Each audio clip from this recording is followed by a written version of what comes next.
2020 он бол манай циркийн урлагийн түүхэнд, манай циркчдийн түүхэнд онцгой ач холбогдолтой жил болж байгаа.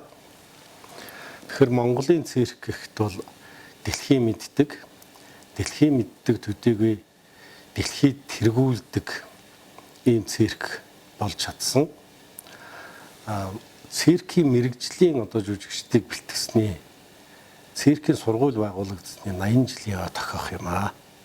Тэгэхээр энэ сургууль бол үе үеийн циркийн жүжигчдийг бэлтгэж олон улсын түвшинд онцгой сайхан амжилт гаргаж Монгол улсаа сурчилсан 80 жил байсан.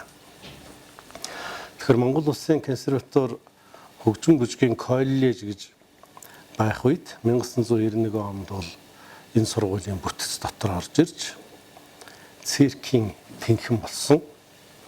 За өнөөдөр бол Монгол улсын консерватори бас бүрэлдэхүүн сургуулиудаа болж ер нь энэ тэнхмүүд маань чиглэлийн сургуулиуд болон өргөжж байгаа энэ үед бид бас циркийн тэнхмээ цаашдаа бакалаврын боловсрол эзэмшүүлэх суурийг тавьж мөн бүжиг циркийн мэрэгжлийн сургууль болгож өргөтгсөн ийм үйл явц болж байгаа ийм онжилууд байна.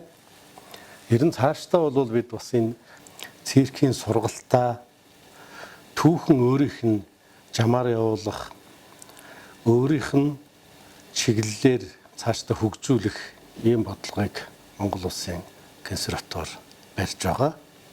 Мэдээж 80 жилийн он хүрээнд бол бид хийсэн бүтээснээ эргэж дүгнэх.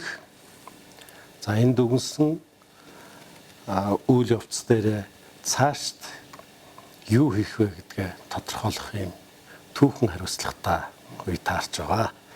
Ийм учраас бас циркийн мэрэгжлэр бид бакалаврын боловсрол эзэмших, цаашдаа агсан түвшний сургалт явуулах ийм нөхцөлийг бүрдүүлж байгаа ийм түүхэн цаг үе бас тохиож байна.